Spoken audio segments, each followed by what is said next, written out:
What is going on, guys? This is Soccer Mania here, back with another video. Join us now as we recap a fascinating weekend highlights as well as other news stories and rumors you need to know, including United and City's winning streak, Laporta wins presidency by landslide and claims that he is confident that superstar will remain at the club, is Klopp's legacy in jeopardy, and manager downplays title race optimism, and much more.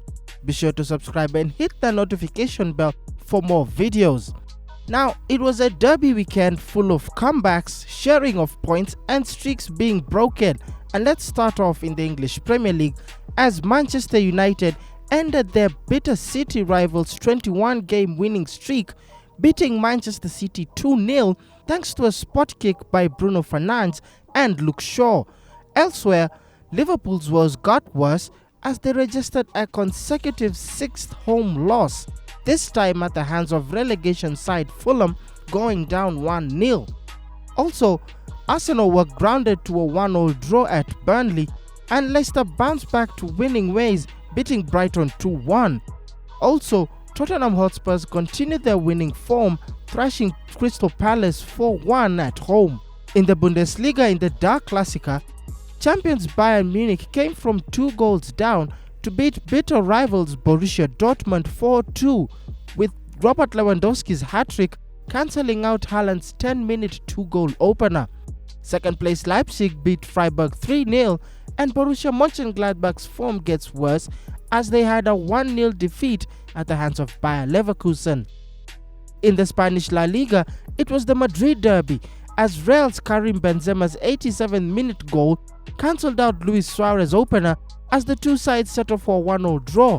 Meanwhile, Barcelona kept closing the point gap against Atletico, beating Osasuna 2-0.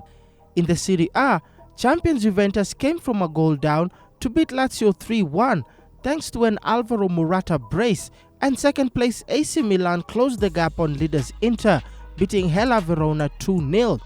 Also, Rangers FC are the Scottish champions for the first time in a decade, beating St Mirren 3-0 to clinch the title at the expense of rivals Celtic, who were held to a goalless draw at Dundee.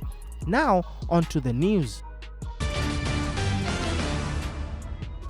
Now, our first story looks at United ending City's winning streak. Now, all things must come to an end, and that proved the case for Manchester City on Sunday. Their remarkable winning run of 21 games in all competitions came to an end with a 2-0 defeat at Manchester United in the derby. City hold an 11-point lead over their neighbours at the top of the Premier League, however, and the real battle seems set on the Champions League's places. It was the first time City have lost since November, when they went down 2-0 at home to Spurs, ending a run of 28 games without a defeat across all competitions.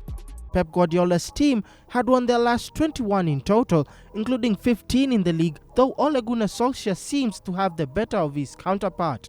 United have won 3 consecutive away games in all competitions at City for the first time since a run of 4 between November 1993 and November 2000, and among the managers Guardiola has faced more than 3 times across all competition as a top-flight boss.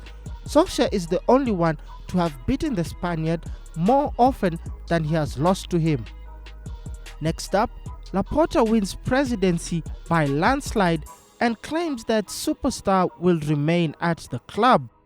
Now, Juan Laporta has won the Barcelona presidential election by a landslide with more than 54% of the vote, and the 58-year-old triumphed over Victor Font, who claimed 29.99%, and Tony Freixer with just 8.58% to gain his second term at the helm. Laporta, who was previously president during one of the club's most successful periods, earning 12 trophies between 2003 and 2010, including a famous treble under Pep Guardiola and with Lionel Messi as his talisman. Messi, who is a target for Manchester City and PSG, will take Laporta's plans into consideration before making a decision over his future in the summer. But the team are behind Atletico Madrid in the title race and look sure to be knocked out of the Champions League by Paris Saint-Germain, down 4-1 in their last 16 first leg. Messi was pictured casting his vote at the Nou Camp early on Sunday, as well as first-team players Sergio Busquets, Sergi Roberto and Jordi Alba. Former President Jose Maria Bartomeu, who was among 4 ex-Barcelona officials arrested in a corruption probe by Catalan police, also cast his at the stadium in one of the 4 locations. Now, Juan Laporta is optimistic that Lionel Messi will remain at Barcelona after being elected president of the La Liga giants.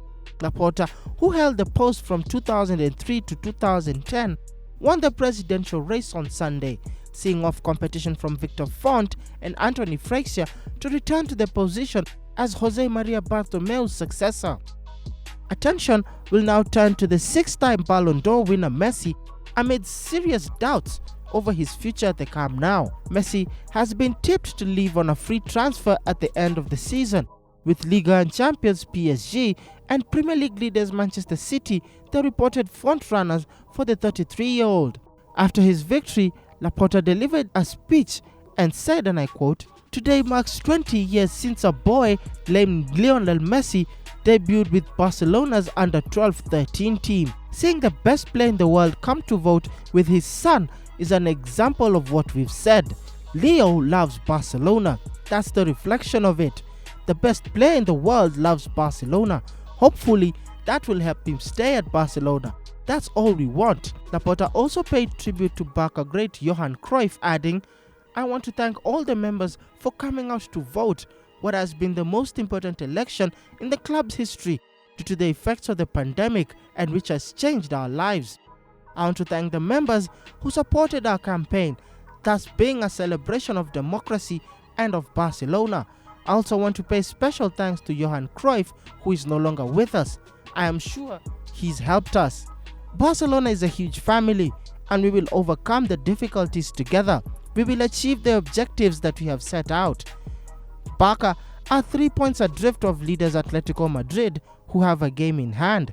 Now, Ronald Koeman's Barcelona will face Bilbao in next month's Copa del Rey final, while they are looking to overturn a 4-1 deficit against PSG in the Champions League round of 16 second leg. Next up is Klopp's legacy in jeopardy. It took Jurgen Klopp 5 years to build his empire at Liverpool, but in the space of just 6 home games, last season's powerhouse of the Premier League has crumbled right in front of his eyes. Unbeaten in 68 home league games before Burnley cracked the Anfield Enigma code in early February, their once fortress has been assailed a further 5 times, with Fulham the latest to extend an unwanted club record run of home defeats, which has now read 6 games. The fear factor that once had teams beaten before they stepped foot on the hallowed Anfield turf is no more. Instead, making a remarkable turning of tables has seen Liverpool gripped with anxiety in the place they call home, the very legacy Klopp has built by delivering Champions League and Premier League crowns is unraveling. 7 pre-match changes failed to produce a response to the defeat by Chelsea, and it showed Liverpool's problems run deeper than the first 11, and no solution appears in sight. Salvation at the end of this most arduous of Liverpool campaign could still come in the Champions League. With most irreputable game done, it would seem that this is the only way they can rescue their reputation. Now, do you support this statement? Do you think that Liverpool's chances of being champions are only remaining in the Champions League? Let us know in the comments down below. Next up, manager downplays title race optimism. Manchester United manager Solskjaer has downplayed suggestions that his side have reignited the Premier League title race after ending Manchester City's 21-match winning run with a stunning 2-0 derby victory. Bruno Fernandes and Luke Shaw struck early in the each half of Etihad Stadium as United inflicted a first defeat on their rivals since November. The results cut City's lead over United at the top of the Premier League to 11 points, and while it might be a stretch to suggest the title race has been reignited, it has slowly, which was looking like a procession. Solskjaer stopped short of claiming the victory will act as a springboard to catch City in the title race this season, telling Sky Sports, We just take one game at a time. City are too far ahead of us to think we can catch them. Last year we caught 15 points up on Leicester, but City are on a different proposition. Even today they put us under so much pressure that you could see they were playing against a very good team. When you come away with a 2-0 win and another clean sheet and a performance like this, then you are delighted. He continues to say, we have to be positive. We're a positive team. We want to play at a high tempo, but we have to defend well. You have to defend to attack the spaces that appear. There has to be a collective. No team in world football has a chance against them without being a collective, hungry team who knows you have to defend well but be positive on the ball. And finally, former Rangers manager praises ex-Liverpool player for success. Ali McCoist says Steven Gerrard has restored Rangers' style and belief as he hopes that he can stay at Ibrox over the next few years and take them into the Champions League. Rangers won their 55th Scottish top-flight title after Celtic's 0-0 draw against Dundee United at Tannadice on Sunday officially ended their bid for 10 in a row. Gerrard's side first league outing as this season's champions would be at Parkhead on March 21st. Former Rangers player and manager Makwa described his team's achievement as remarkable and says he hopes Gerrard will be given the opportunity to take the club back into Europe's Premier League club competition for the first time since 2011. He says, and I quote, "It has been a remarkable season from start to finish. They have performed domestically incredibly well, with one wee blip against St. Mirren. Apart from that, it has been near perfection." But there you have it, guys. The wildest news stories and rumors you need to know in the world of football. Be sure to subscribe, hit the notification bell, and I'll see you next time with some more football content.